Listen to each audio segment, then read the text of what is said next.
Nah dia ngomong gini, saya udah nggak kuat di sini. Saya pengen pergi, saya pengen pulang. Assalamualaikum warahmatullahi wabarakatuh. Balik lagi di podcast channel bareng gua Iyeng. Nggak bosan-bosan untuk ngingetin kalian semua untuk selalu support channel kita dengan cara like, subscribe, komen, dan share sebanyak-banyaknya ke teman-teman kalian agar channel kita lebih baik dan berkembang. Nah, buat kalian yang ingin share pengalaman horornya, bisa langsung aja DM di bawah ini ya ke Instagram kita.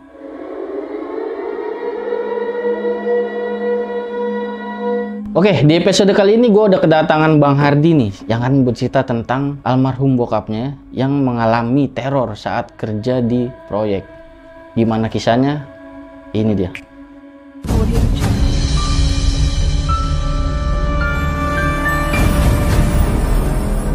Selamat malam, Bang. malam, Bray. Gimana kabar? Alhamdulillah, ya udah sehat. Lagi sibuk apa sekarang?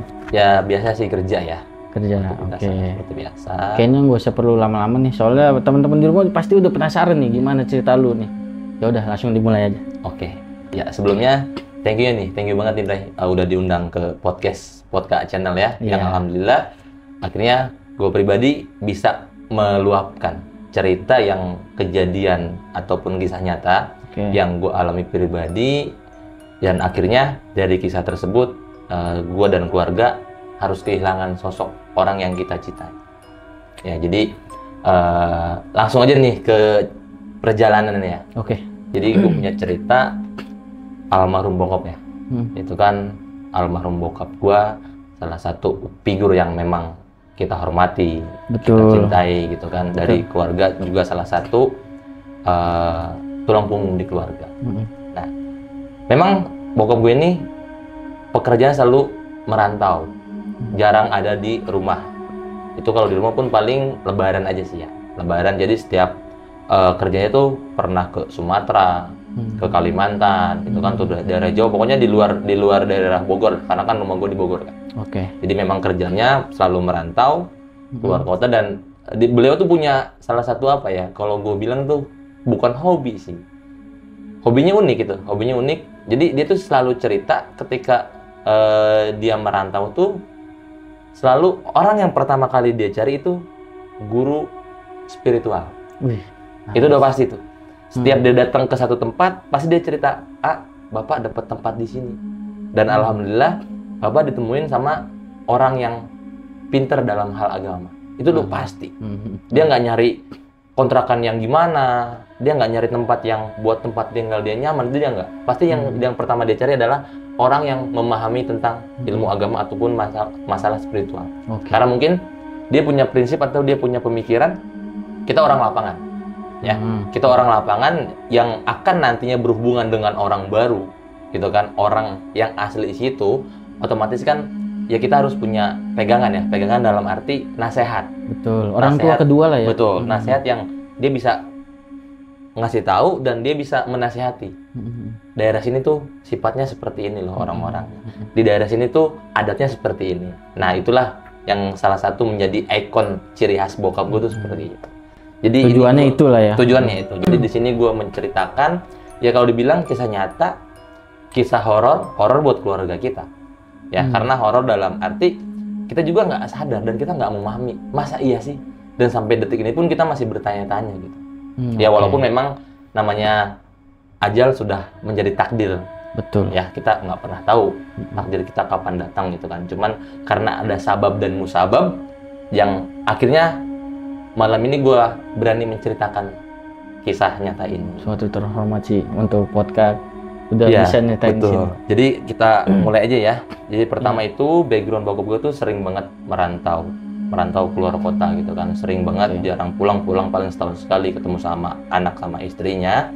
Dan awalnya tuh normal aja, nggak pernah ada permasalahan, cerita punya masalah di kerjaan, hal-hal yang lain, pokoknya normal aja. Ketika kita butuh sesuatu, bokap selalu ada. Ya, kita butuh masalah keuangan, pokoknya bokap tuh bener-bener membantu ekonomi keluarga banget ya. Karena memang salah satu tulang punggung gitu kan, membantu ketika nyokap butuh apa, bokap selalu ada ngirim gitu. Karena sekarang udah pakai transfer gitu kan, udah nggak manual lagi gitu. Karena memang ini cerita belum lama juga sih. Jadi kejadiannya pas banget memang dari 2019 pas rame-ramenya COVID. Oh, Ya, COVID-19. pas rame-ramenya COVID, gitu Oke. kan. Pas rame-ramenya COVID, akhir 2019, 2020. Awal 2020 betul. Jadi sebelum kita mendapatkan hal-hal yang negatif, hal-hal yang teror tuh, sebelum bokap pulang ke rumah. Jadi teror-teror itu tuh mulai ada tuh. Teror dalam arti kita mikir, wah ini biasa aja sih. Gitu. Hal-hal yang apa ya? Dalam arti kita nggak ada kepikiran yang aneh-aneh gitu kan. Karena mungkin ya namanya kita tinggal di kampung gitu kan, banyak orang lewat gitu, kita nggak tahu. Karena terornya itu bukan setiap malam. Jadi kadang satu malam itu ada, besoknya lagi ada lagi. Nah, tapi yang lucunya ketika teror itu muncul, gue tuh nggak pernah ada di rumah. Itu yang bikin gue bingung. Yang pertama. Oke. Jadi terornya muncul tuh kayak ngetok-ketok pintu. Jadi kayak bukan orang mau bertamu, tapi kayak mau neror. Tok-toknya pun tok tok tok tok tok. Tok tok tok tok tok. Nah, itu yang sering banget dialami tuh nyokap sama kakak gue cewek. Jadi gue 3 bersaudara. Kakak gue kedua, terus sama adik gue. Jadi 3 nih. 3. Yang sering banget dapat teror tuh nyokap sama kakak. Karena kan yang memang sering di rumah tuh nyokap sama kakak kan. Karena kan gue juga punya kesibukan sendiri gitu kan, sering main gitu lah ya. Bokap di luar kota, nyokap yang sering di rumah sama kakak, itu yang sering banget mereka yang gue cuma dapat laporan. Jadi salah satu malam itu gue dapat info, ditelepon lah malam-malam. Ini rumah ada yang ketok-ketok. Kayak gimana? Ya itu kayak orang-orang ngetok-ketoknya cuman nggak wajar gitu kan, ngetok-ketok kayak orang mau gimana sih, kasar lah pokoknya ya, sampai 3 kali itu. Nah, besok pagi gue tanya ke nyokap, karena kan gue balik malam tuh ya, udah tidur, nggak mungkin dong kita cerita hal-hal kayak gitu malam-malam. Besok paginya gue tanya, tadi emang semalam gimana ceritanya? Ya tiba-tiba ngetok-ketok katanya gitu, pas jam 1, jam 2, itu selalu seperti itu. Ketok-ketoknya juga nggak wajar ya? Betul. Dan lagi utang gitu. Dan gue di situ berinisiatif untuk coba deh, gue begadangin nih malam ini. Jadi setelah malam itu, gue coba begadang, dan itu nggak pernah ada gitu loh. Gue di rumah tuh, gue nggak kemana-mana malam itu, dan gue tungguin, itu nggak pernah muncul. Oh, lu mau nyaksin sendiri lah ya? Ya, gue mau nyaksin bener nggak sih? Apa cuman halu lah mungkin atau apa gitu kan? Mungkin lagi banyak pikiran atau apa, mungkin ya bisa jadi gitu, atau binatang apa. Tapi ketika gue yang nyaksiin tuh nggak pernah muncul. Yaudah akhirnya, yaudahlah mungkin orang iseng. Gue anggap itu. Nah besoknya, ketiga hari ke depan, itu kakak gue juga. Oke. Kakak gue diketok-ketok sama kayak gitu, pas dibuka pintu, itu nggak ada siapa-siapa. Bahkan mulai terornya itu dari maghrib pokoknya sampai abis isya. Terus pernah juga jam 9 malam. Random lah ya di Ya, jamnya. random. Terus jam 1, jam 2 ketika dia lagi tidur. Bahkan sampai adik gue tuh sampai nggak berani tidur di kamarnya. Jadi kayak ngungsi gitu. Karena kan rumah itu kan letter L gitu ya, deketan rumah nyokap, rumah gue sama rumah adik, rumah kakak. Jadi adik di situ. Karena kan memang bokap di luar kota gitu. Dan nyokap pun tidur sama kakak. Oh, ini posisi bokap masih di kerja ya? Di luar kota. Dan itu belum ada kabar apapun ya. Pokoknya ini masih biasa aja gitu masih ya? biasa. Nah, terus yang mulai makin bingung itu nggak cuma rumah gua. Jadi rumah tetangga gua di belakang kan rumahnya posisinya gini. Terus rumah di belakang nih. Nah, itu dia juga dapat teror tuh. Masih family itu ya, Bang? Masih family. Masih jadi ada keturunan dari nyokap.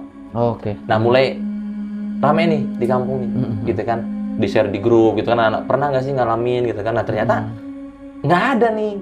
Di sekitaran rumah gua sama rumah saudara gue yang di belakang itu cuma 2 rumah itu. Mulailah gue laporan ke bokap.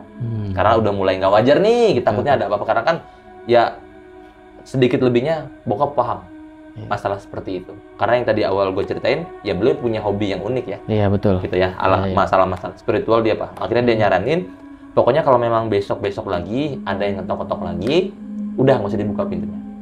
Biarin aja. Saran dari bokap. Udah biarin aja, biarin.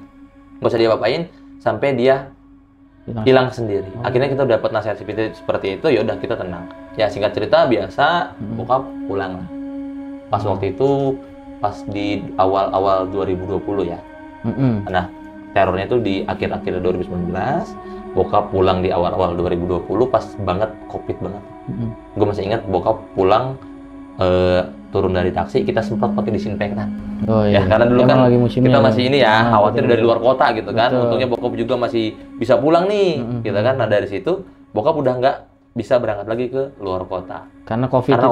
Karena Covid. Kita berpikir ini ada maknanya juga nih Covid. Jadi kita bisa dekat sama orang tua gitu kan. Nah, tapi waktu berkata lagi. Kenyataan itu berkata lagi. Yang kita berharap kita bisa kumpul sama keluarga. Dan akhirnya di situ mulai sedikit-sedikit tuh ada perubahan dari fisik bokap. Oh, sakit tuh, sakit tuh. Bokap sakit tuh. Awalnya sakit memang kan ya namanya sakit mungkin orang di proyek itu kita nggak bisa ngontrol ya. Betul. Cara kehidupannya gimana. Karena kan jauh dari istri, jauh dari anak ya. Mungkin by telepon kan, by video call, nanya mungkin sekedarnya kayak udah makan atau belum, terus makan apa kita nggak pernah tahu. Pola hidup lah. Ya, pola hidup. Terus karena namanya orang proyek nyarinya apa sih? Minum-minuman yang inilah ya, yang buat penambah stamina kayak gitu kan ya. Itu yang parah malah itu yang bikin mungkin dari situ kita berpikir oh mungkin karena ini kali ya. Mungkin jam makannya juga nggak tepat gitu. Karena memang sempat beberapa kali kita dapat info dari bokap ketika bokap di luar kota itu, bokap sering ngeluh sakit. Walaupun cuma sekedar masuk angin atau sakit perut gitu kan. Ya alhamdulillah dapat laporan sembuh. Nah, udah pulang gitu kan. Nah, mulai itu sakit. Yang pertama biasa dibawa ke dokter berobat biasa normal. Nah, akhirnya bokap mutusin untuk tidak berangkat lagi keluar kota dan kerja di dalam kota. Jadi tempat kerjanya itu kayak apa ya? Perusahaan yang menyediakan jasa pembuatan trafo sama genset. Jadi bokap yang megang proyek itu dan dia yang nyeting segala macam yang dikirim ke luar kota untuk di pabrik yang ada di luar kota itu. Jadi untuk memutuskan bokap kerja di pabrik yang di pusat nih di daerah Parung lah ya. Daerah Parung di situ bokap akhirnya nggak kemana-mana, biasa deket gitu kan, kita tiap hari ketemu bokap, ngobrol cerita-cerita segala macam gitu. Dia cerita pekerjaannya di luar kota seperti itu. Jadi kita nyambung jadinya, oh bapak mungkin sakit karena ini, bapak sakit karena sering makan yang aneh-aneh gitu kan. Akhirnya berjalan normal. Nah, terus berjalan normal. Nah, udah dibawa ke rumah sakit. Nah, di situ udah mulai agak aneh tuh. Bokap tuh kesehatannya tuh bener-bener turun gitu. Udah mulai turun drastis. Dan awalnya kita masih berpikir positif, kita nggak mikir sama sekali ini ada yang aneh, ini nggak masuk logika, ini hal yang nggak wajar, nggak ada sama sekali. Karena memang nggak pernah punya pengalaman itu. Pure sakit aja. Dari keluarga itu nggak pernah ada cerita yang aneh-aneh lah ya, sakit ya sakit aja.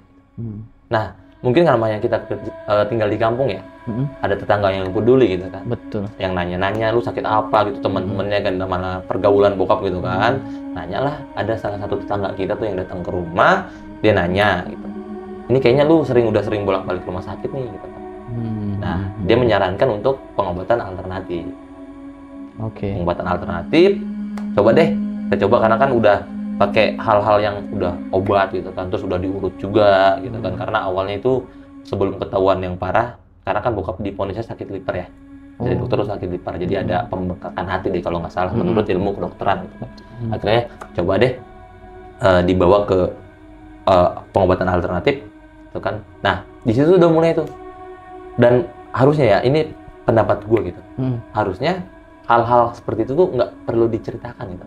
Namanya orang lagi sakit, dapat cerita-cerita yang nggak logis, otomatis kan kayak malah jadi beban pikiran gitu. Betul. Gitu kan, gue punya salah apa? Gue ngapain sih? Kok bisa sampai orang nilai gue sakitnya ini? Dan emang kalau boleh tahu apa tuh yang dibilang sama? Disampaikan sama orang itu, wah ini ada yang nggak beres nih katanya gitu. Ada yang nggak beresnya, yang bikin gue kaget itu orang itu ngomong, ini mah ada yang nggak beres. Habis dalam arti apa nih? Gue tanya gitu kan. Nah, ini mah kalau misalkan dibilang yang janggal gitu kan. Janggal kalau misalkan ada yang kayak yang ngerjain gitu. Ya bahasanya ngerjain gitu lah. Wah, kita masih berpikir positif, kita nggak mau berpikiran yang aneh-aneh gitu. Karena kita ngerasa memang kita nggak punya musuh, kita nggak punya masalah juga gitu. Nah, terus ada beberapa kalimat yang bilang, ini mah kalau diludahin kena, dilempar kelewat. Nah, dari situ kan otomatis kita sama keluarga, apa sih yang pertama dalam pikiran kita? Orang dekat pasti. Orang dekat ya. Udah pasti kita seujon ya. Betul. Nah, kita mikir. Akhirnya tanpa disadari kita ke bawa dong, ke suges gitu kan. Dari kata-kata itu. Cuman kita masih berpikir, udahlah, lupain deh hal-hal kayak gitu. Jadi kita fokus aja sama kehidupan kita.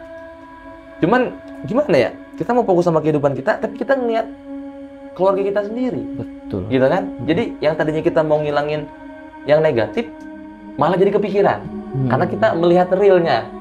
Kok makin sini, kok bokap gue makin turun ya? Makin drop gitu kan. Nah, di situ kan akhirnya kita sebagai manusia normal pasti ada dong dua pemikiran, positif dan negatif itu pasti ada ya. Betul. Positifnya tetap sakit memang benar-benar sakit medis. Betul. Cuman karena dibayang-bayangi yang tadi pertama teror, terus ada omongan kayak gini, atau otomatis nyambung dong. Ya kan, kita kepikiran juga nih akhirnya nih gitu kan. Nah dari situ akhirnya ada kejadian yang memang di luar akal sehat. Ya, di luar akal sehat. Dari pertama bokap sakit masih biasa, belum parah, tiba-tiba pas bokap mau berangkat kerja, itu bokap muntah darah. Wah, gila sih. Nah itu bokap muntah darah, gue masih kebayang banget gitu ya. Gue lagi kerja, tiba-tiba gue dikabarin, kata kakak gue tuh, bapak sakit, muntah darah. Otomatis udah langsung kalap dong kita. Ya, gue dikabarin kayak gitu, langsung, kalau nggak salah di waktu itu gue langsung izin pulang. Ya pas lagi kerja tuh langsung izin pulang, kita langsung mastiin, dibawa ke rumah sakit waktu itu. Dibawa ke rumah sakit. Nah di situ kan kita masih berpikir positif, gitu ya. Oh mungkin karena memang efek sakitnya. Gitu. Nah dapat bonus lah itu tadi kata dokter liver. Ya karena memang yang dikonsumsinya gitu bermasalah. Atau kalau nggak salah itu sekitar 2 minggu dia dirawat itu kan pengobatan tuh. Oh sempat dirawat tuh? Pas di bawah itu dirawat? Dirawat di rumah sakit, langsung dirawat di rumah sakit. Terus selang di rumah sakit udah normal tuh, di rumah sakit udah biasa. Udah kayak masih belum parah ya. Bawa pulang normal lagi biasa. Nah pas di rumah tuh kok makin ini sakit lagi pas di rumah dibawa pulang tuh sakit lagi, makin kelihatan. Akhirnya gara-gara awal omongan itu dari pihak keluarga makin mulai penasaran nih. Oke. Karena kan ya mungkin penasarannya karena kita pengen ya orang tua kita sembuh. Betul. Ya mungkin dari nyokap juga pengen ya gue punya suami harus sembuh lagi gitu kan. Karena yang tadinya sembuh, kenapa tiba-tiba pulang dari luar kota kok malah aneh gitu. Nah akhirnya coba tuh nanya-nanya lah ya. Ini nanya nih, ada nggak sih orang yang memang bisa paham tentang hal tersebut gitu ya. Walaupun memang kita nggak tahu sama sekali gitu. Ini harus ngapain? Kan kita bisanya apa sih? Ke dokter. Betul. Sakit ke dokter gitu kan. Udah pasti itu mah ya manusia. Akhirnya dibawa, nah itu akhirnya juga gini, dan menurut gua nih ya, dibawa ke tempat orang yang ngerti, tempat orang pinter lah bahasanya. Maksud gua gini, kalau memang misalkan bokap gua punya penyakit di luar medis, ya lu sembuhin. Kalau memang lu tahu, ya kan kita aja lah ya. Kita tahu rata-rata orang yang memang punya ilmu-ilmu kayak gitu, ya lu sembuhin. Jangan kebanyakan omong kan gitu ya. Nah di situ yang gua agak sedikit nggak masuk logika, kondisi bokap gua lagi sakit. Tapi malah disuruh coba, mungkin tujuannya baik, amalin ini, ya mungkin suruh ngamalin. Cuma kan secara logika orang lagi sakit, disuruh ngamalin wiridan sampai beratus-ratus kali, kemungkinan bisa dijalanin nggak sih? Gue rasa sih enggak sih. Ya, karena dia juga fokus sama kesehatannya juga udah untung gitu ya. Apalagi ya paling sekedarnya bisa gitu kan, kalau memang kondisi masih bisa sholat. Paling bisa mungkin masih bisa pegang tasbih gitu, karena kan memang semua keluarga alhamdulillah muslim gitu kan. Pegang tasbih. Ya paling kalau untuk ngejalanin tengah malam kayak gitu kayaknya nggak bisa buat gitu. Badan aja nggak enak. Nah, ya, gitu kan. Akhirnya ya udahlah. Ya namanya kita dapat saran juga, ya udah nggak ada salahnya juga gitu kan. Betul. Namanya kayak gitu kan kita untung-untungan juga gitu. Cuman ya ada hal cerita-cerita, iya nih dibawa ke sini sembuh. Iya nih dibawa ke sini sembuh. Nah, kayak gitu karena ya ibaratnya ya udah deh coba deh, nggak ada salahnya juga gitu karena kita juga penasaran kan. Dibawa dan akhirnya itu udah tuh biasa dalam arti memang dalam masih kondisi sakit gitu. Nah, jadi sempat di rumah sakit waktu itu. Kalau liver kan memang efeknya ke perut ya. Jadi disedot cairan itu kan, dikeluarin cairan sampai beberapa liter gitu. Nah di rumah juga sering tuh sering ngeluhin perut sakit gitu kan. Udah ya kita masih berpikir positif terus gitu. Kita sakit gitu ya bos. Memang sakit, memang ada keterangannya, ronsennya juga ada. Sampai yang tadi yang gue ceritain itu yang dia muntah darah sampai di endoskopi tuh, di endoskopi itu dimasukin kamera ke dalam sini. Dilihat ternyata memang ada luka di bagian perutnya. Nah itu yang membuat kita yakin ya memang sakit medis gitu kan. Kan mungkin ada yang lecet akhirnya darah keluar gitu kan. Nah dari situ, jadi pas di situ setelah itu udah mulai biasa tuh bokap, maksudnya udah nggak kelihatan parah gitu. Bahkan, udah membaik ya? Udah membaik. Bahkan terus dia minta satu permintaan waktu itu, dia pengen bikin kolom. Jadi di rumah tuh modelnya kan kayak L gitu. Dia pengen bikin kolom ikan. Jadi mungkin ya buat dia istirahat kalau pagi ngejemur, karena kan memang rumah pas banget madep ke kiblat ya. Jadi pas pagi itu matahari nyolot banget gitu ya, dari belakang gitu. Karena memang rumah zaman dulu kan nggak terlalu nutup kayak sekarang, dan di kampung kan masih banyak tanah kosong gitu kan, jadi matahari masih bisa keserap dengan baik gitu. Mungkin pengen tiap pagi tuh pengen ngejemur terus sambil ngeliatin ikan. Terus dia juga pengen yang ada apa sih kayak saluran air gitu yang belubuk kayak gitulah ya. Nah dia juga pengen minta, akhirnya dibikinin. Cuman kan kita nggak bisa nih, anak-anaknya nggak paham ya bikin kayak gitu tuh. Akhirnya kita manggil lah tuh salah satu tukang waktu itu. Pas kebetulan memang di belakang rumah tuh ada proyek perumahan yang lagi dibangun. Jadi kayaknya pas nih. Sekalian dicari tukang. Nah tukang datang ke rumah gitu kan, disuruh bikin sehari itu kelar, karena memang cuman kecil kok, cuman ukuran 30 cm lah ya, 30 cm kali 2 meter gitu. Jadi lebarnya cuma 30 cm, terus panjang gitu kan. Jadi itu sehari. Nah di situ tuh ada yang menarik. Nah ini nih yang bikin kita tuh semakin, ini beneran nggak sih? Karena dari situ aja nih negor bokap, langsung ke bokap nih, Pak mohon maaf katanya gitu. Dia bokap itu mandorin, dia lagi bikin, dia duduk di depan gitu kan, ngeliatin sambil ngarahin, pengennya begini gitu kan, biasalah ya orang tuanya ya. Emang kemauan dia juga itu kan. Kemauan dia juga gitu, karena anak-anaknya nggak ada kepikiran sama sekali gitu kan. Nah dia ditegur sama si tukang itu, Pak kayaknya bapak sakit nggak biasa nih gitu. Nah disitu kan kita makin kaget kan, nggak biasa gimana sih maksudnya? Kita nggak paham, maksudnya nggak biasa gimana, karena kita ngerasa ya cuman gara-gara omongan yang pertama tuh gitu kan. Akhirnya nyambung lagi nih kepikiran kita tuh, yang tadinya udah hilang karena ngeliat bokap yang udah mulai normal, terus tiba-tiba dia pengen bikin kolam, terus dia ngerasa mulai drop lagi, ada orang yang datang ngomong begitu, kan makin kepikiran dong.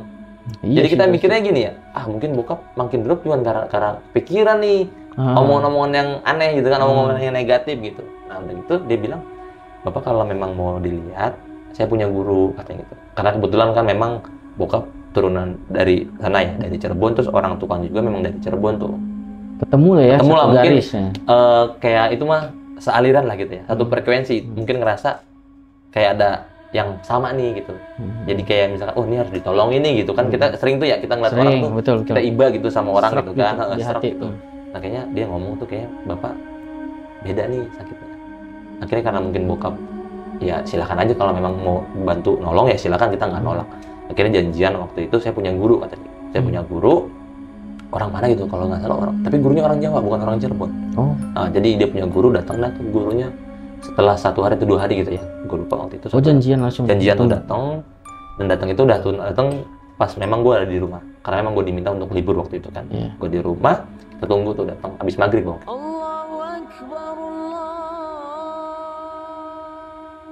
Ya dari maghrib kita udah janjian tuh ya. Jadi maghrib mau menjelang isya tuh kita udah dikumpulin tuh sama keluarga. Karena memang permintaan dari si orang tersebut, semua keluarga wajib kumpul untuk menyaksiin gitu kan, untuk menyaksikan. Jadi kita diundang kumpul nih di ruang keluarga, karena kan memang rumah jadul tuh ruang keluarganya tuh luas ya. Jadi kumpul. Paham lah, gue bisa ngegambarin tuh. Duduk di bawah semua tuh, bokap dengan kondisi duduk sambil tiduran itu. Nah si orang tersebut, ya udah kita mulai ya gitu kan. Kita mulai. Ya gue sempet di sini mikir, ya udah Bismillah deh, mudah-mudahan ini jalannya gitu kan. Ini jalan yang terbaik yang bisa buat nyembuhin. Nah udah gitu bokap disuruh tiduran, dan ini yang menurut gue tuh baru pertama kali ngalamin. Jadi metode pengobatannya tuh pakai mulut dia nih, mulut si orang itu ditempelin ke perut si bokap gue. Jadi posisinya nih perut, dia mulut digini, terus disedot. Abis disedot, kok langsung kayak mual, langsung, badan gue langsung nembak kayak gitu kan. Dan itu gue nggak tahu, tanpa itu refleks banget, disedot, keluar kayak lumpur. Kayak lumpur, terus disiapin kertas kan, memang udah disiapin tuh lumpur, terus dimuntahin di kertas gitu sama dia. Terus dia bilang, ini ya, saya tadi nggak bawa apa-apa, saya nggak ngedit gimana-gimana, ini real dan keluarga juga semua menyaksikan. Ini penyakit yang ada di dalam orang tua ibu. Wah gila sih. Dari situ gue mulai pikir, kaget dong, semua keluarga tuh kaget, bener-bener kaget. Bener sih, ini apa? Iya betul. Ya kan, di situ gue mikir, satu ilmu yang digunain apa, terus bokap gue sakit apa nih, kok sampai begini gitu kan. Akhirnya kata dia, yaudah kita bakar, kita saksiin lagi, dilihatin lagi tuh sama anak-anaknya, dibakar tuh. Jadi ada kata-kata, kalau ini nyala kayak lampu neon putih bersinar, insya Allah bapak kamu. Dibakar kertasnya, nyala tuh, bener-bener nyala terang, kayak kembang api tuh yang ujungnya kan nyala tuh ya. Iya. Nah kayak gitu tuh. Di situ gue mikir, ada harapan, alhamdulillah nih, karena kesagis omongannya. Iya betul. terang banget. Akhirnya udah tuh duduk lagi biasa udah gitu. Bokap gua kerasukan. Saat itu juga? Ya, tiba-tiba di situ kerasukan, kita kaget. Tapi kerasukannya bilangnya sih karena gurunya, murid yang tukang itu, dia juga paham tuh, yang dari Cirebon, komunikasi sama si orang Cirebon ini. Yang tukang? Oke. Kalau dia komunikasi, dia bilang, "Bah, kemana aja?" Siapa yang ngomong itu? Si tukang tersebut. Kondisi bokap gue lagi kesurupan. Tukang?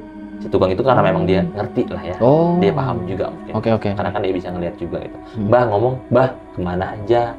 Kasihan nih cucunya, lagi sakit." Nah, terus obrolannya, "Udah tenang aja." Dari si bokap gue itu yang lagi kerasukan tersebut. Cuman di situ dibilang, dia cerita setelah kesurupan itu, dia bilang ini salah satu keturunan dari Cirebon yang datang. Entah itu siapa gue nggak tahu ya. Cuman memang karena memang bokap orang Cirebon ya pasti dong nyambung karena orang Cirebon gitu kan. Nah udah gitu. Nah setelah itu beres, ada informasi juga dari si yang ngobatin tersebut, katanya di rumah ini tuh banyak benda pusaka. Itu yang bikin gua kaget lah. Katanya banyak benda pusaka di belakang dapur tuh, karena kan memang rumah kosong. Bukan kosong ya, kamar kosong. Dan posisinya itu belum dipasang plafon. Temboknya masih cuman plesteran doang, ada tulisan belum selesai. Itu bekas kamar nenek almarhum nenek gue di situ. Oh, di situ. Di situ. Jadi di situ anehnya tuh dipasang lampu mati. Setiap dipasang lampu pasti mati. Jadi udahlah nggak usah dipakai lampuin. Sampai sekarang itu kamar masih kosong. Jadi katanya di situ ada cambuk Cimoti Amarusuli. Apa tuh? Yang dulu yang dipakai sembara buat ngusir mak lampir, tahu nggak? Wah, gua orang awam itu senjata katanya. Iya. Terus ditambah ada kujang Prabu Siliwangi. Gue makin kaget tuh, masa iya sih? Emang di tanah rumah nyokap tuh dari apa gitu kan? Ya nih, istana lagi. Nah, itu dia yang masih ibaratnya itu baru pertama kali kita tahu. Nah, cuman katanya ini kalau mau diambil bisa, tapi harus bayar 800.000. Buset. Plus katanya kalau mau ngambilnya itu harus telanjang bulat. Nah, di situ gue udah kayak mikir, ada emang ya cara ilmu ngambil barang kayak gitu, cuma gue udah nggak fokus ke situ lah ya. Gue fokusnya gimana caranya bokap gue sehat. Betul. Nah habis itu dipesenin sama si yang ngobatinnya itu, si bapak-bapak itu, dia ngasih sesuatu, katanya buat dipel sama buat ditanam di depan rumah. Pokoknya hal-hal yang apa ya, kalau dibilang percaya nggak percaya lah ya kayak gitu. Iya. Cuman harapan kita cuma satu doang sebetulnya, bukan karena kita percaya sama hal seperti itu. Bokap pengen sembuh, udah titik. Betul. Ya karena ya kita diajarkan apapun bisa kita lakukan dalam keadaan darurat ya. Ikhtiar. Ya ikhtiar, usaha kita sampai di mana sih, yang penting tujuan kita bokap kita sembuh. Nah dari situ, dan juga kayak nunjukin sesuatu, memperkuat statement dia yang tadi dia sampaikan. Dia narik sesuatu tuh dari tangan. Jadi dia bilang nih, saya nggak punya apa-apa. Tiba-tiba dapat batu. Oh, dia lakuin aksi gitu. Ya, dia narik dapat batu, diliatin. Ya mungkin sampai sekarang kali batunya masih ada di rumah. Jadi kayak model bentuk batu masakan gitu. Oh. Ya bentuknya segini lah ya batunya gitu. Terus dia narik juga dapat tasbih. Akhirnya nyebar tuh di situ. Karena ada tetangga gue yang ikut di situ, yang nyaksiin. Ya mungkin ya memang udah takdirnya seperti itu, nyebar ke satu kampung. Jadi ada satu stigma bokap gue sakitnya nggak wajar. Walaupun memang tidak disampaikan secara langsung, cuman kan namanya kita tinggal di kampung pasti dapat omongan-omongan kayak gitulah ya. Dari situ kita tetap masih kita hilangin, jangan sampai kita terbawa sama hal-hal seperti itu gitu kan. Dan dari situ udah kelihatan kayak gitu sakit. Dari situ udah mulai normal gitu kan. Sembuh tuh, udah mulai kembali. Oh, sehat lagi bokap. Sempat jalan-jalan juga gitu, masih biasa. Nah terus drop lagi tuh. Di hari esoknya bokap sama nyokap tuh kayak bingung. Ini gue harus ngapain lagi? Udah kayak mau hapus gitu lah. Karena dia sempat diserang gangguan cegukan 20 macam gak berhenti. Bokap itu yang bikin gue bingung. Cegukan kan paling kita berapa menit sih, berapa menit juga kita udah nggak nyaman ya. Ini sampai bener-bener 24 jam, dan itu yang bikin bokap tuh nggak bisa tidur. Itu luar biasa sih. Itu kita mulai, ini apa sih sebenarnya, emang ada ya penyakit cegukan? Semakin penasaran kan. Gue cari-cari di Google tuh penyakit cegukan ada, tapi nggak nyampe 24 jam gitu kan. Iya sih. Akhirnya datang lagi tuh temennya datang nanya, ya biasalah ya, karena memang perjalanan bokap tuh ataupun teman-temannya tuh ya identik dengan hal-hal seperti itu gitu. Jadi yang datang tuh orang-orang yang paham semua gitu. Giliran kita anaknya yang kebingungan. Emang circle-nya bokap ya. Ini ternyata bokap gue memang mempelajari hal-hal kayak gitu mungkin ya gitu. Walaupun emang gue nggak ngerti apa-apa ya gitu. Datang temennya, dikasihlah sesuatu buat pegangan katanya. Nah itu yang sangat amat disayangkan kan. Maksud gue, bokap gue lagi sakit. Betul. Fokusin sama kesehatannya aja dulu. Jangan malah dikasih yang aneh-aneh gitu. Nanti jiwanya tuh muncul lagi kan. Betul. Akhirnya maksudnya ketika kita sakit ya kita itibar pengalaman kita. Ya udah, kita Bismillah niat buat diri kita sakit. Jangan malah dipancing dengan hal-hal yang di luar logika lagi gitu kan. Akhirnya namanya teman gitu kan. Akhirnya keluarga gimana tuh? Ya gimana, kita juga nggak bisa ngelarang gitu karena memang temen dia dan cuma sekedar dipegang, taruh di dompet katanya, jadi di dompet dipegang tuh udah gitu. Itu tuh kayak apa ya, kayak nggak ada perubahan gitu. Mulai sakit-sakit itu tuh udah kayak nggak ada perubahan dan akhirnya baik lagi nih, banyak lagi orang-orang yang memang menyarankan. Ya jadi ada yang menyarankan untuk hijrah dulu. Sementara hijrah itu dalam arti nenangin. Dari rumah itu? Dari rumah. Karena kan kita punya saudara ya di daerah Tiga Raksa. Adik-adiknya tuh di sana semua. Adik dari bokap katanya disaranin udah hijrah dulu ke sana. Hijrah buat tenangin pikiran. Mungkin bisa tenang gitu kan. Mungkin bisa nggak ada apa sih hal-hal yang membuat kepikiran gitu. Karena kan udah omongan orang kan udah aneh-aneh gitu kan. Kasian juga bokap semua. Akhirnya hijrah sekitar 2 minggu di sana, tinggal di daerah Tiga Raksa. Dan yang anehnya itu malah bokap tuh malah mimpi yang aneh-aneh. Malah makin intens dia diganggu. Malah makin aneh-aneh tuh gini. Kayak mimpinya tuh kayak diserang binatang. Diserang serangga. Di badannya tuh pada nempel-nempel serangga-serangga kayak gitu kan. Terus satu waktu akhirnya ya karena mungkin di sana saudara juga ini kan ya peduli gitu kan ya.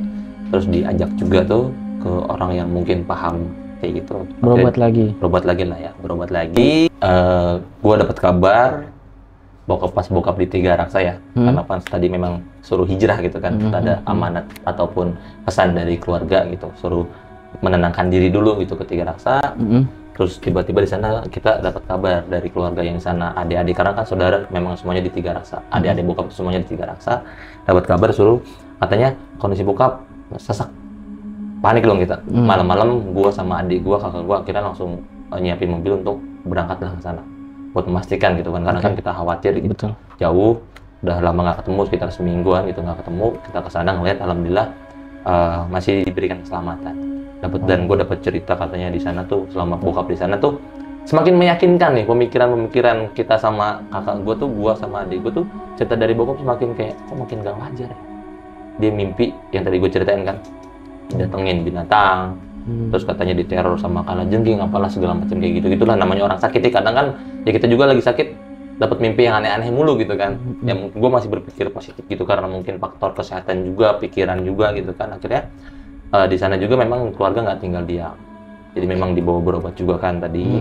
Terus dikasih beberapa pegangan lah ya untuk ya mungkin untuk penenang diri gitu kan. Nah, setelah itu nggak lama, singkat ceritanya bokap bawa pulang lah ke rumah. Rasa sudah mulai membaik gitu kan, karena mungkin ada rasa ingin ketika sakit pengen dekat sama adik-adiknya mungkin gitu kan. Jadi ada yang merhatiin juga gitu, bukan berarti di rumah kurang perhatian ya, enggak, tapi memang ada permintaan juga gitu. Jadi coba kesini deh, pengen tahu karena kan dapet cerita-ceritanya yang aneh-aneh terus, bener nggak sih gitu. Akhirnya keluarga yang sana juga mengalami, udah tuh beres pulang, udah tuh mulai beberapa hari normal lagi gitu, sehat tuh biasa kan. Tapi udah nggak kerja posisi ya, udah nggak kerja sampai pas keputusan itu HRD-nya datang ke rumah untuk menginformasikan ya, karena memang ya namanya perusahaan ya punya peraturan gitu kan. Ibaratnya udah nggak produktif, udah nggak bisa kerja, akhirnya diselesaikan lah ya gitu, dapat tunjangan segala macam lah, itu peraturan perusahaan lah ya.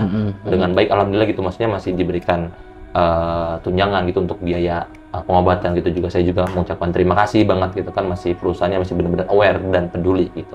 Datang bosnya gitu kan, direktur langsung datang ngejelasin gini-gini kondisinya seperti ini. Akhirnya udah bapak istirahat aja di rumah dan dikasih pakalaring gitu. Karena kan untuk mencairkan BPJS ya, itu juga bermanfaat gitu kan untuk biaya pengobatan.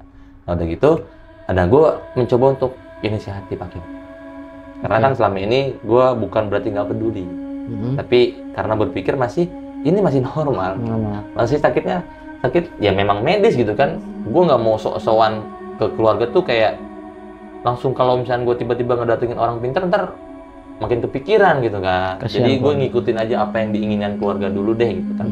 Tapi kelihatannya dari Tangerang juga udah mulai berusaha, masih sih gue diem aja.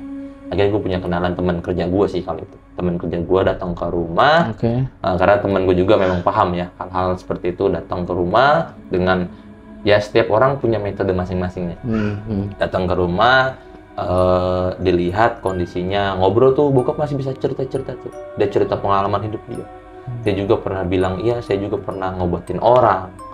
Dia pernah ada temen yang dijailin sama orang, dia yang ngobatin. Sempet agak canggung tuh yang ngobatinnya. Karena dia sendiri. Iya, pengalaman karena wah ini mah bukan orang ini gitu kan, bahasanya tuh kayak lebih pinteran lu gitu maksudnya. Ada obrolan gitu kan. Jadi, waduh Pak, mohon maaf banget nih Pak. Kita datang ke sini bukan mau sok-sok paling pintar, enggak. Cuman akhirnya di situ bokap di situ gue pertama kali hidup. Selain pertama nikahan gue, kakak sama adik gue tuh, bokap tuh nggak pernah nangis dari 3 hal sama Lebaran. Nah, 4 tuh ya, 4 faktor tuh ya. Nah, pas teman gue datang situ, bokap gue nangis jadi-jadinya, dan dia cerita sendiri. Ini pertama kali dalam hidup saya nangis. Itu gue juga kesentuh, ini ada apa sebentar. Akhirnya proses pengobatan dilakuin sama teman gue. Karena kan memang temen gue anak majelis ya. Itu kalau boleh tahu pengobatannya gimana bos metodenya? Metodenya tuh kayak bukan ruqyah sih. Kalau ruqyah kan bacaan ayat Al-Quran gitu kan. Ini kan anak majelis yang biasa kayak tawasul dulu, terus baca apa tuh maulid gitu. Maulid, marhaba. Ya marhaba kayak gitu, dibacain marhaba. Haru tuh di situ. Keluarga yang ikut semua. Jadi kayak selamatan gitu tuh. Jadi di situ buka, tenang tuh. Diambil-ambilin lah yang negatifnya. Gitu. Cuman bokap bilang kayaknya masih satu nih yang belum keambil. Dia sendiri tuh yang cerita. Gue nggak tahu. Bahkan gue sendiri kadang mikir, emang iya bokap gue punya sesuatu, gue nggak pernah punya pikiran. Dan itu pun ya udahlah, itu memang pengalaman bokap gue sendiri gitu kan. Akhirnya dia bilang, ini satu lagi nih katanya yang belum keambil. Apa lodaya? Lodaya apa? Apa tuh? Gitu kan. Gue nanya lodaya apa? Oh ternyata itu tuh lodaya salah satu nama julukan macan. Dalam bahasa goib, macan lodaya. Jadi salah satu pengawal ya kayak di kerajaan Pajajaran lah, macan lodaya. Karena memang ada namanya itu Pangeran Lodaya itu ada. Nanti bisa teman-teman mungkin mau searching di Google itu pasti ada ceritanya. Pangeran Lodaya tuh yang pemimpin pasukan macan. Nah dia cerita seperti itu dan gue pun kaget. Masa iya sih bokap gue? Dan dia gue mikir ya itu nggak urusan bokap lah ya. Gue nggak mau campur. Akhirnya dia tuh beres biasa gitu kan, salaman segala macam, pulang. Nah temen gue ngasih pesen gitu, kalau memang mau lanjut dibawa ke sana. Cuman dia nggak mesen dan dia nggak ngasih suges yang berat-berat, takut gue kepikiran gitu. Di satu itu nggak ngomong bokap lu begini kan ada ya orang yang langsung sompral gitu ngomongnya begini. Nah itu alhamdulillah enggak. Jadi biar nggak kepikiran. Kalau insya Allah doain aja, kita berdoa bersama-sama mudah-mudahan bapak sembuh gitu kan. Nah, pulang ke sana beres udah gitu. Karena kan kita nanya dulu ke bokap, mau dilanjut apa enggak nih? Karena kan memang tergantung dari beliau kan. Kita juga nggak mau maksa, ayo kok ikut, nggak mungkin. Akhirnya dari situ udah kayaknya enggak, akhirnya enggak diterusin tuh. Wah sayang banget. Nah, nggak diterusin dan itu udah mulai normal gitu. Mungkin karena udah dicabutin kali ya, udah mulai enteng tuh. Oh jadi ngalun gitu ya? Ya betul. Jadi ngalun udah gitu. Nah sakit lagi, terus dibawa ke rumah sakit lagi. Dirawat, jadi udah sempet beberapa kali ganti rumah sakit sampai rumah sakit kalau nggak salah 2 deh dari Bogor tuh ya, 2 rumah sakit sampai si suster itu udah apa sama bokap, udah tahu gitu, udah tahu bokap sakitnya ini, udah tahu tuh, udah bawa lagi ke rumah sakit. Saking seringnya dibawa sana, udah beres. Nah pas di rumah sakit itu ya memang namanya tadi sakit liver ya, jadi kondisi perutnya kan emang gede gitu kan. Dia terus disedot, airnya dikeluarin, udah beres. Di rumah sakit itu pun udah kayak gimana ya, ini udah melebihi batas waktu gitu, namanya pakai BPJS kan, gitu kan. Akhirnya suruh pulang ke rumah. Nah terus di sini ada yang menariknya gini, dan gue pun baru tahu sama keluarga tuh gue baru tahu teman-temannya diundang Jadi bukan diundang sih, pulang dari rumah sakit, teman-teman yang nengok lah ya. Biasa kalau di kampung kan teman-teman yang datang gitu kan, oh nengokin nih temen gue sakit gitu. Nah di situ cerita, nanyain pengalaman di sana tuh kayak gimana sih. Karena jujur bokap tuh nggak pernah nyeritain kesusahan dia. Pokoknya dia tuh ceritanya yang aman-aman aja gitu kan, karena mungkin takut kepikiran di rumah. Betul. Dan gue juga nggak tahu dia pernah punya masalah apa gitu, gue nggak pernah tahu gitu. Itulah sosok bokap ya. Memang betul-betul gitu kan, menjaga kesusahan dia, gimana caranya anak gue tetap bisa bahagia kan gitu ya. Nah temennya nanya, emang punya masalah apa sih? Kayaknya aneh gitu, aneh banget gitu. Nah di situ baru cerita, dia baru cerita katanya ya karena kan bokap gue tuh salah satu mandor ya, di proyek itu mandor, maksudnya orang yang bukan berpengaruh sih, tapi memang bertanggung jawab gitu kan, bertanggung jawab. Ya dia cerita pernah ada konflik, dan gue nggak dikasih tahu temannya namanya siapa, orangnya yang mana gue nggak tahu. Karena pernah punya konflik terkait tender. Karena kan kalau di proyek itu mungkin sensitif lah ya, apalagi kita sama orang pribumi gitu kan, sensitif. Nah bokap gue tuh yang ngurusin semua pengeluaran sama pemasukan keuangan. Jadi kayak misalnya beli pasir, beli batu, kayak gitu. Pokoknya bokap gue tuh ya. Nah mungkin di situ ada selisih cerita, akhirnya ada salah satu temennya yang nyaranin, yaudah coba deh kita komunikasi sama orang sono. Jadi salah satu terakhir tuh bokap gue kerja di daerah Jawa. Ya, daerah Jawa tuh tepatnya tuh di Jepara deh kalau nggak salah. Di Jepara tuh. Nah dari gitu disaranin coba hubungin orang yang di sana. Siapa tahu ada orang yang pinter yang bisa ngobatin gitu kan. Karena kan memang bawa sakit tuh dari sana. Sembuhnya di sana. Logikanya gitu ya. Gitu kan. Takutnya ada hal yang mungkin salah-salah kata atau apa gitu kan. Ditelepon lah ceritanya malam tersebut. Langsung ditelepon, ditanya, ini bapak sakit gini-gini. Di sana ada orang pintar nggak yang bisa ngobatin? Nah langsung direspon tuh sama temennya itu, direspon dan dikasih saran. Malam itu juga langsung dikasih saran. Sarannya adalah, dan sarannya ini yang nggak masuk akal nih. Kita kalau sama keluarga tuh bener-bener nggak masuk akal. Ini bisa apa enggak? Musyrik atau tidak ya kalau kita jalan? Kan sensitif ya, hal-hal kayak gitu tuh pokoknya kalau kita salah niat aja repot urusan. Apa tuh kalau boleh tahu? Nah sarannya yang nggak masuk akal tuh buat gua, jadi ditelepon di loudspeaker waktu itu. Disaksiin sama temen di rumah, siapin bawang merah, bawang putih, cabe, pokoknya kayak buat masak. Kok begini? Dipotong-potong terus ditusuk sate. Katanya tuh suruh bikin kayak gitu, bikin 3 tusukan kalau nggak salah. Sama bikinin nasi tumpeng. Kan makin nggak masuk akal, ini untuk apa? Iya. Terus ditaruh di bawah kasur. Itu yang bikin nggak masuk logika gua. Ini apa? Ini metode apa? Karena dari kecil dari awal gue kecil gue nggak pernah diajarin sama hal-hal seperti itu kan. Betul. Nah, itu kita bingung, kita diskusi sama keluarga. Ini gimana? Mau dijalanin apa enggak? Kita takut resikonya karena kondisi bokap kan memang lagi sakit. Nah udah gitu, selang beberapa jam, bokap kerasukan lagi. Ini untuk kedua kalinya kerasukan. Setahu gue ya, di depan gue sendiri. Tapi cerita-cerita dari kakak gue sering ternyata. Tanpa sepengetahuan gue, omongannya ngaco. Nah yang paling bikin gue kaget, bener-bener gue nggak bisa gimana-gimana. Dia tuh kerasukan setan ya. Kalau kerasukan setan kan? Setan. Bukan yang lain, mungkin manusia nggak bisa ngerasukin ya. Iya betul. Nah setan itu ngomongnya gini. Jin lah, ya, sebangsa jin. Nah dia ngomong gini, saya udah nggak kuat di sini. Saya pengen pergi, saya pengen pulang. Karena saya di sini, sorry ya bang, gue merinding banget asli ini. Kalau gue inget tuh, karena gue ngerasain di depan mata gue sendiri gitu ya. Saya pengen pergi, saya pengen pulang karena di sini saya nggak ada yang ngasih makan, saya nggak ada yang ngasih minum, saya nggak ada yang ngasih kopi. Itu geger dong. Wah, di rumah tuh geger. Nah akhirnya kita mutusin, ini nggak nyambung nih sama yang disuruh tadi. Kita akhirnya ngambil kesimpulan apa? Karena bukan berarti sujon ya, karena ada objek, ada perintah. Bener sih. Jadi nyambung tuh. Jangan-jangan kita nyiapin ini untuk makanan si ini gitu kan, akhirnya untungnya nggak dijalani. Itu tuh yang bener-bener di situ tuh yang sampai detik ini nggak bisa bulat. Dari situ mulai hati gua tak, berarti bener ini nggak ada yang nggak beres. Nah keesokan harinya selang beberapa hari itu udah kita nggak jalanin, itu biasa lagi tuh. Nah jadi pagi kayak biasa kan itu kan kita sebagai muslim sholat gitu. Gue sholat subuh, ini pengalaman gue pribadi juga. Ya. Bukan dari nyokap, bukan dari kakak, bukan dari adik. Gue sholat subuh ceritanya, karena kan deket musola tuh deket rumah. Gue sholat subuh, pas gue pulang dari musola itu, ya Allah, sampai sekarang pun gue masih ngebayangin itu apa. Itu gue ngeliat sosok di depan rumah. Itu kayak makhluk gede, tinggi, hitam. Dan tau kan atap rumah? Tinggi loh, sekitar 2-3 meter lah ya. Lebih, bahkan bisa sampai 4 meter. Karena namanya rumah zaman dulu kan tinggi-tinggi tuh plafonnya ya. Itu cuman, genteng atas tuh cuman sampai kakinya doang. Anjir. Itu di situ udah mulai, wah ini beneran. Kenapa gue bisa ngomong kayak gini? Karena gue sendiri yang ngalamin. Bukan cerita dari orang. Mungkin kalau dari orang mikirnya, ya itu mah halu kali gitu kan. Karena ya itu gue yang ngalamin sendiri kan. Dari situ akhirnya gue mutusin, wah ini udah nggak beres.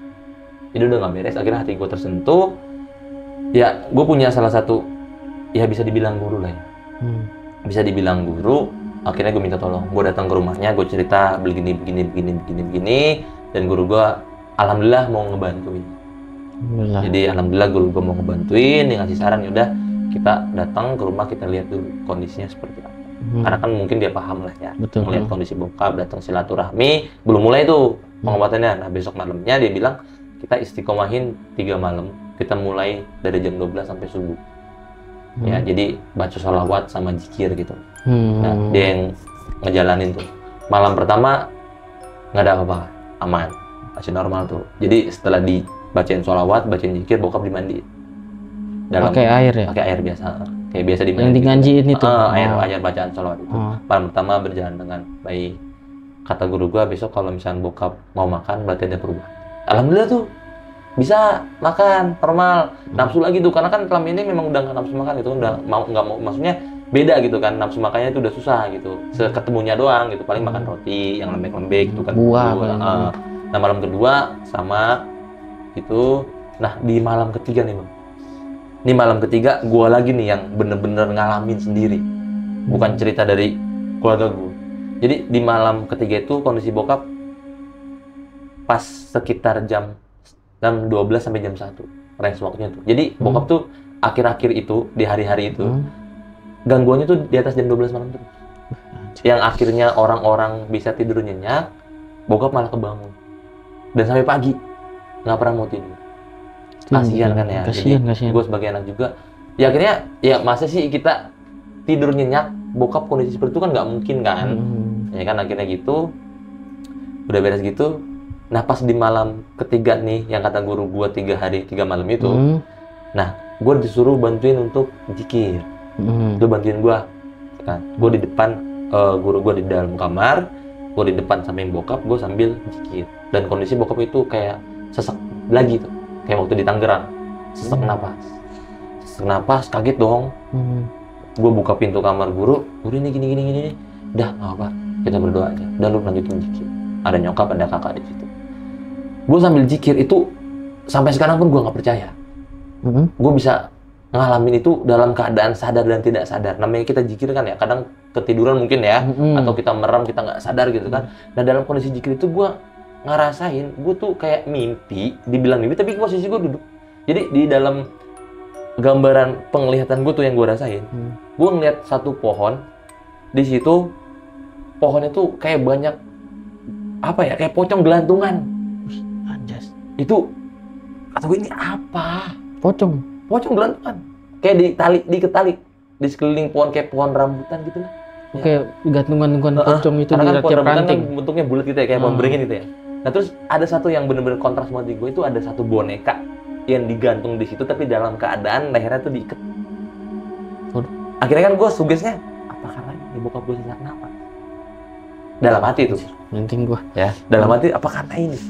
Akhirnya udah tuh, habis zikir biasa, beres tuh zikir, normal lagi tuh bokap bisa normal.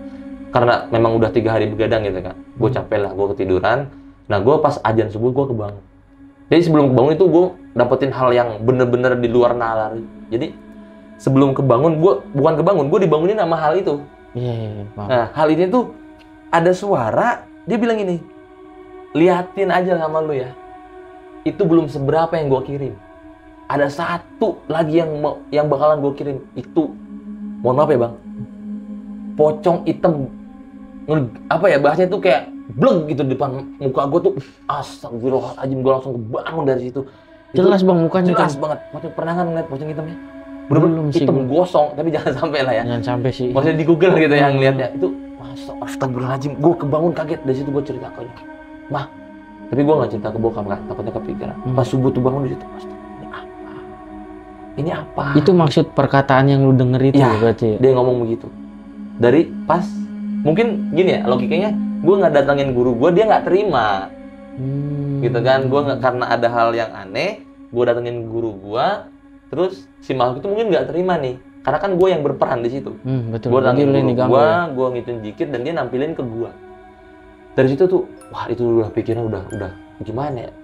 Udah kacau dah ya. Oh ini pocong hitam tuh apa sih maksudnya gitu? Gue nggak paham. Cuma tetap masih berpikir positif. Jangan sampai ya Allah, jangan sampai terjadi hal-hal yang tidak diinginkan gitu. Nah, dari situ itu udah mulai apa ya? Ya kalau dibilang apa sih, injury time mungkin lah ya, dari kita ngobatin orang tuh kayak ngobatin bokap gitu, udah kayak ini harus gimana lagi sih? Ini harus gimana lagi.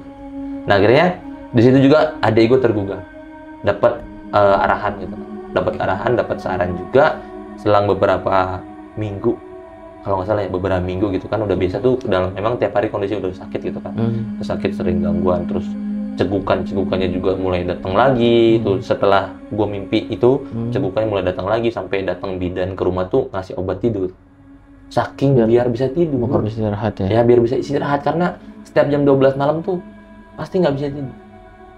Dan gangguan terus Dan ada di gangguan jam terus situ. ada terus kayak gitu. Akhirnya datang bidan juga masih saudara.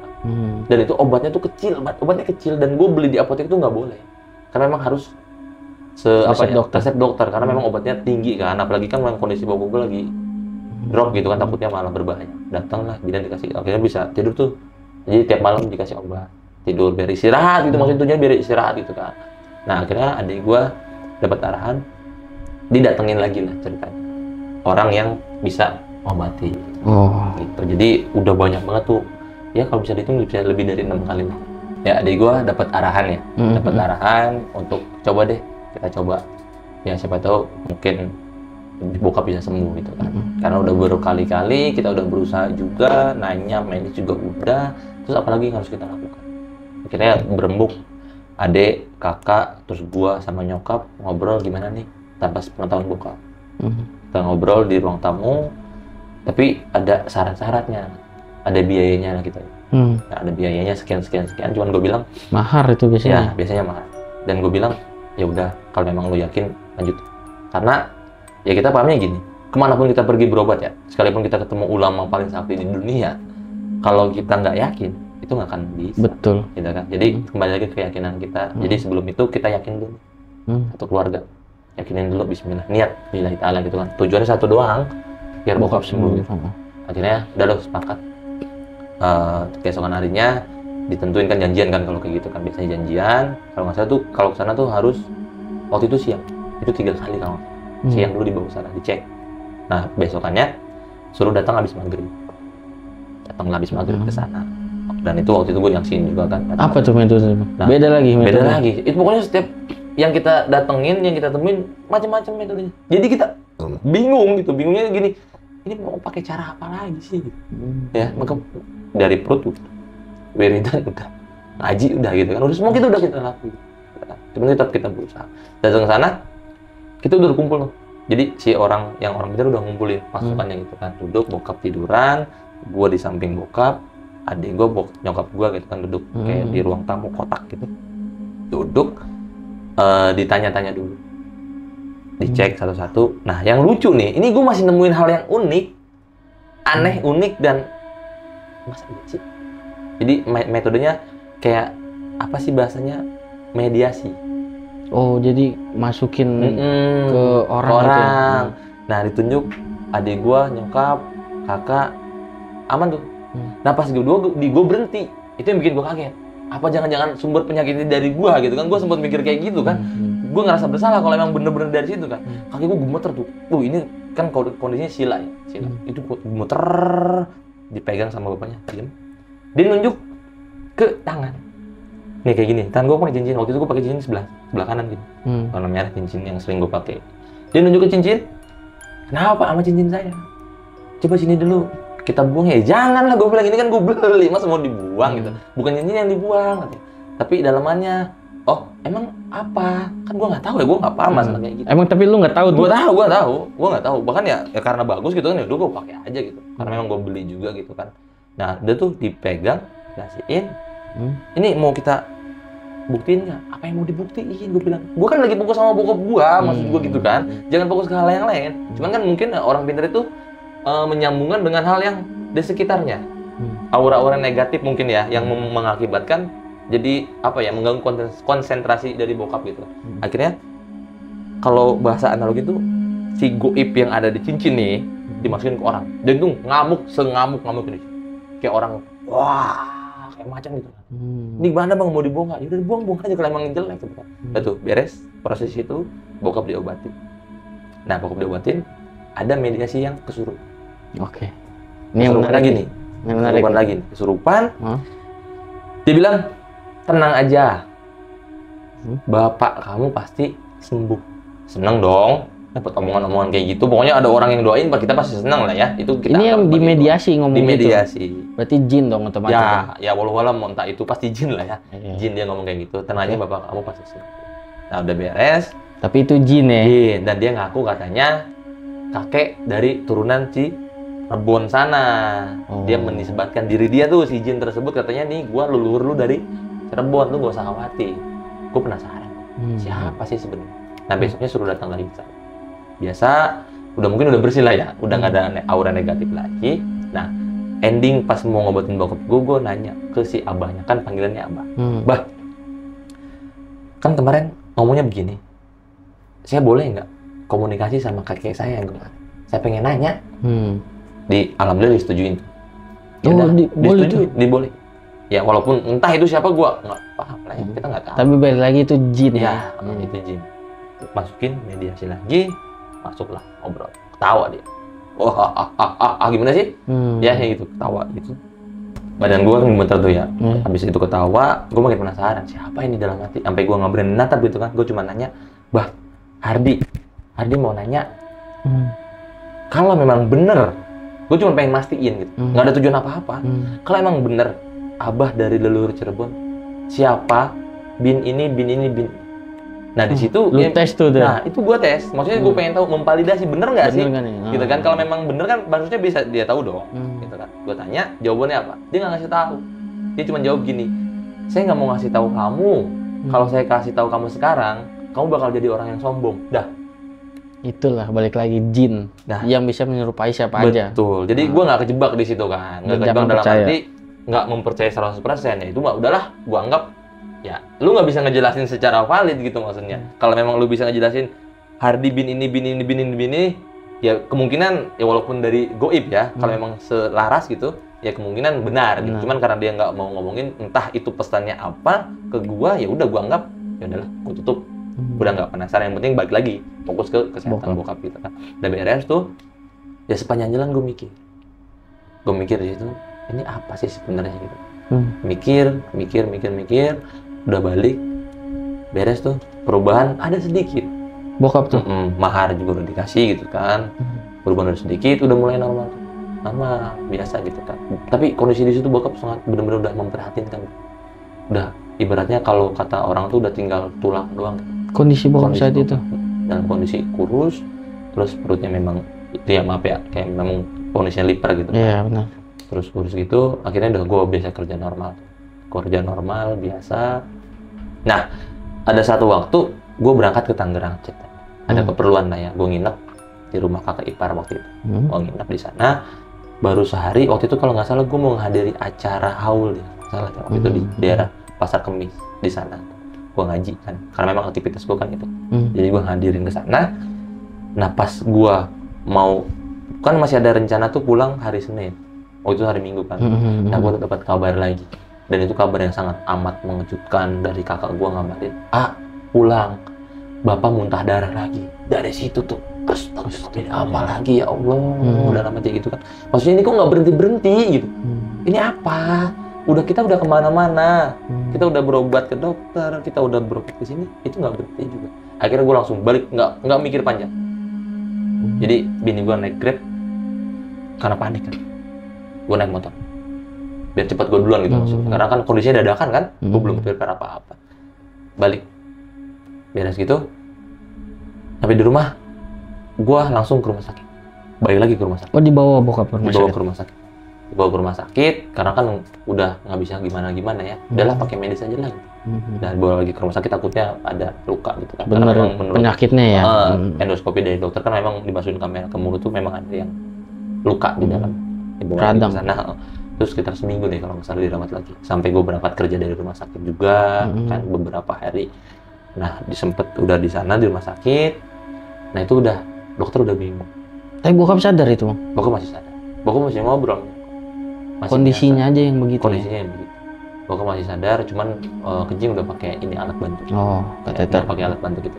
Tiap beberapa jam kalau nggak salah tuh disedot kan cairannya tuh, jadi biar nggak membung di perut gitu kan, disedot sambil dibuang apa sih tuh air kencing lah ya, air seninya gitu kan dibuang. Udah gitu, gue udah kebingungan. Kondisi udah memprihatinkan. Udah mentok semua Udah keluarga. mentok. Terus omongan-omongan cerita dari nyaku juga tiap malam tuh bokap ngigo terus. Udah mimpi yang aneh-aneh gitu kan. Kita sebagai anaknya juga udah bingung gitu. Udah ceritanya udah kayak, mah semalam bapak datengin almarhum bokapnya gitu kan, karena kan kakek gue udah meninggal. Didatengin almarhum nenek gue gitu. Katanya datang ngajakin. Berarti orang tuanya datang dalam mimpinya. Mungkin khawatir atau apa gitu, karena kan di alam sana mungkin masih bisa melihat gitu kan kondisi anaknya. Itu udah mulai, waduh apa ini gitu, alamat apa lagi. Terus bokap juga udah di rumah sakit udah ngomong mulu, mah nanti kalau misalkan seandainya bapak nggak ada umur, terus kita bingung ya kalau orang tua udah ngomong begitu, Nitip pesan udah, Bang. udah ngomong yang aneh-aneh, Bang. Pokoknya bapak mau kalau di Islam kan ada fidyah ya. Iya, fidyah benar. Ngasih beras gitu kan. Buat ngapus dosa-dosanya dia kalau nggak salah ya. Koreksi kalau gue salah sih. Nah, udah gitu bapak maunya fidyahnya itu beras 2 karung. Dia udah ngomong kayak gitu. Kita kan sebagai keluarga udah bingung ya. Udah mentok sih gimana. Terus kita konsultasi ke dokter juga udah melakukan segala cara. Bahkan kalau dibilang apa ya, itu udah di luar kehendak BPJS. Karena endoskopi itu biayanya mahal banget. Karena endoskopi itu kan masukin kamera dari mulut sampai ke rongga perut kan. Itu biayanya kalau diituin udah. Itu nggak bisa ngebayangin endoskopi itu bener-bener kita masukin jari aja ngerasa gimana sih. Apalagi ada benda masuk ke dalam, di situ kita udah nggak mungkin kondisi harus terus-terusin di rumah sakit gitu kan. Akhirnya konsultasi. Gue nanya ke guru gua, telepon, Bi, ini gimana? Dipoto kondisinya kan. Waktu itu kan memang masih COVID kan. Masih COVID tahun 2020 kan ya. 2020 udah mau Desember akhir. Dipoto, Desember awal, November akhir. Dipoto, Bi, ini gimana? Waktu itu kalau nggak salah 1 minggu kan. Seminggu pas itu di rumah, ya udah bawa pulang. Kata guru gua suruh bawa pulang, udah bawa pulang. Dia bilang, mah, kalian mau pulang aja. Instruksi dari ini, ya udah. Keluarga sepakat pulang. Akhirnya pulang di rumah, udahlah kita udah gimana ya, bukan nyerah. Kita bukan kasihan, lebih kasihan. Gitu kan, udah kita fokus di rumah aja. Bismillah, udahlah haula. Apapun yang terjadi, kita berdoa, minta sama Allah. Memang waktunya bokap sembuh, tolong disembuhkan. Masya Allah. Daripada tersiksa juga gitu kan, kasihan sakitnya kayak gini gitu.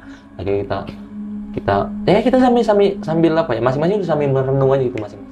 Dengan kerja, aktivitas yang udah banyak kepikiran, udah banyak izin lah pokoknya gitu. Gue pribadi juga udah dibilang ini harus gimana sih, capek dalam arti bingung, bukan capek karena bokap sakit ngurusin enggak ya, cuman karena ini harus apa lagi gitu.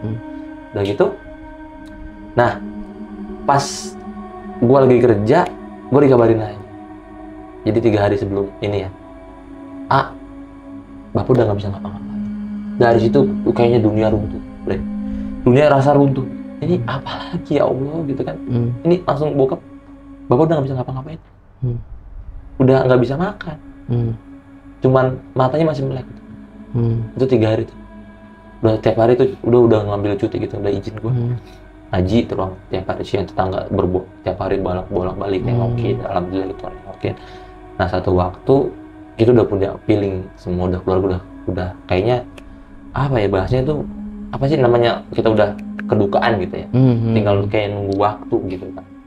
Akhirnya kita ngundang semua saudara-saudaranya, adik-adiknya udah kumpul deh di sini gitu kan. Gue teleponin satu-satu, suruh datang. Akhirnya suruh datang ke rumah, datang tuh pas hari itu kalau nggak salah tanggal 4 Desember. 4 Desember hari Kamis. Hari Kamis ya. Pas banget tuh yang mungkin kakak gue yang mungkin yang dibilang nggak bisa terima tuh karena itu di hari ulang tahun dia. Ya itu luar biasa banget, di hari ulang tahun dia harus kehilangan kan dengan kondisi seperti itu. Kumpul udah semua datang keluarganya, udah nggak bisa gimana cuman gimana sih kayak netes air mata, gitu kan, netes air mata. Kalau misalnya dia pengen minum, gitu, itu udah gitu, nunggu asar, udah datang semuanya tuh, pas udah mau menjelang maghrib kita dikumpulin semua, udah kumpul semuanya, semua keluarga kumpul, gue di samping bokap gua, udah pokoknya udah tetangga udah ini semua dah, udah riuh lah ya, nama tahu sendiri kan di kampung kan pasti pada kumpul semua, udah riuh, dan itu bener-bener gua alhamdulillahnya ya, gue masih terakhir menyaksikan pas sebelum maghrib, nunggu azan maghrib selesai, gue megang perut almarhum, kayak ada yang jalan. Begini tuh kayak ada yang jalan, set, pas di tenggorokan, bluk! Ini pembuluh darahnya pecah, langsung. Di situ kita langsung satu keluarga histeris, dan bilang bapak udah nggak ada. Itu ya Allah, itu dunia kayaknya bener-bener udah hancur sehancur-hancurnya gitu kan, udah nyokap histeris. Bahkan gue sendiri pun langsung nggak sadar gitu kan, saking histerisnya, saking kita ngerasa kita bener-bener kehilangan orang yang kita cintai gitu. Bahkan orang tua kita sendiri yang dari kecil, sorry ya, ini emang yang dari kecil yang ngurusin sampai gue bisa segede ini tuh karena jasa bokap gitu kan, jasa bokap, dan gue harus menyaksikan kesakitan beliau sampai di akhir hayat beliau tuh, gue bener-bener ada di samping dia, sedih gue. Dan dibilang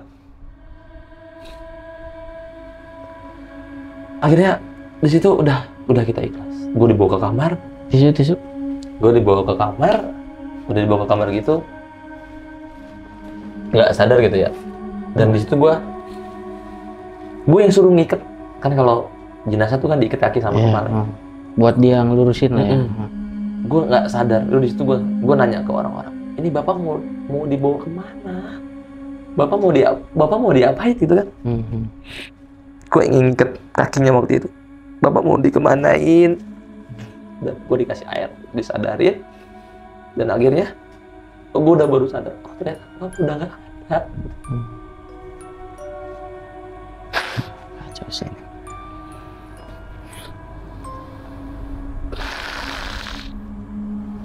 Akhirnya di situ udah coba ditenangin semua kan.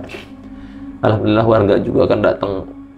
Gua keluar rumah udah tenda kan, biasanya tenda udah kebentuk semua, kursi udah rapi gitu, teman-teman gue pada datang, teman-teman majelis, bahkan guru gue datang juga, kiai datang semua.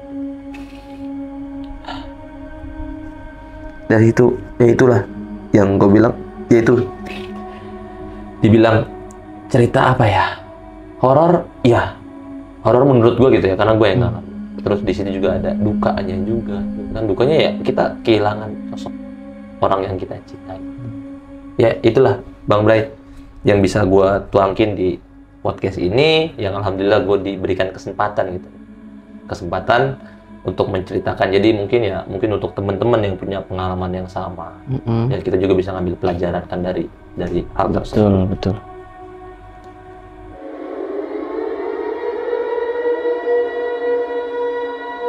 Oke, ya. Bang, udah enakan belum nih kira-kira? Oke, udah. Tadi sorry ya, jadi memang bukan meresapi, karena memang langsung ingat gitu kan. Iya sih. Kira-kira ada nggak ini yang mau disampaikan ke teman-teman di rumah nih, kesan dan pesannya dari kisah lu nih, pengalaman lu, realnya nih. Kira-kira ada nggak? Ada sih, paling gini ya, buat Bang Bray, mungkin buat teman-teman yang ada di luar sana atau yang nonton di channel ini, ya paling pesan dari gua, ini sih satu yang paling banget kena gitu ya, jangan pernah langsung percaya dengan orang-orang yang berusaha untuk apa sih, dalam arti kayak ahli pengobatan, karena zaman sekarang banyak banget yang orang-orang berkedok ya. Betul. Berkedok di balik itu, kondisinya lagi susah, lagi sakit malah dimanfaatkan. Karena ya orang yang lagi sakit tuh fokusnya pengen sembuh, ya. Tapi karena ada yang memanfaatkan, akhirnya harus keluar. Oh, pasti orang sakit, orang yang kebingungan diminta apapun pasti pasti keluar. Ya, jadi pesannya diusahain. Dia pasti diusahain karena pengen sembuh gitu kan. Ya karena pesannya itu. Terus kalau bisa ya hal-hal yang goib, teman-teman jangan terlalu mendramatisir. Semakin didramatisir, semakin teman-teman ikutin, itu semakin masuk ke hati kita. Akhirnya kita nggak percaya diri dengan apa yang sudah ditakdirkan oleh Tuhan. Betul. Ya dari cerita ini gue pun bukan berarti gue menyalahkan hal tersebut, tidak. Tapi memang sudah waktunya, sudah menjadi takdir Allah SWT.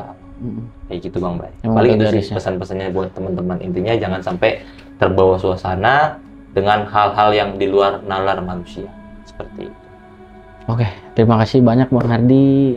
Buat teman-teman di rumah, mari kita doakan almarhum orang tua Bang Hardi biar tenang di sana, biar diterima amal baiknya, dilapangkan kuburnya, dihapus segala semua dosa-dosanya.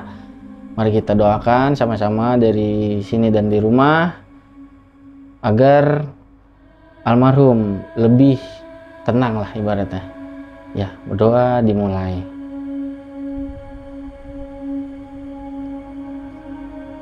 Doa selesai. Terima kasih Bang Hardi sekali lagi. Thank you banyak nih ya. Sorry tadi banyak hal-hal yang diceritakan gitu kan. Terima kasih juga sekali lagi saya ucapkan terima kasih udah diundang ke sini untuk mencurahkan kisah yang pernah saya alami. Oke, akhirnya sampai di ujung acara. Gua dan Bang Hardi izin pamit undur diri. Thank you. Sampai jumpa di episode selanjutnya. Assalamualaikum warahmatullahi wabarakatuh.